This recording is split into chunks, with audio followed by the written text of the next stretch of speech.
ఈ అమ్మాయిని ఒక్కసారి చూడండి. డ్రామా.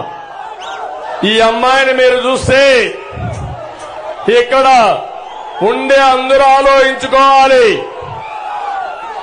ఈ అమ్మాయి లక్ష్మీ ప్రసన్న సుబ్బారావు గారి కుమార్తె.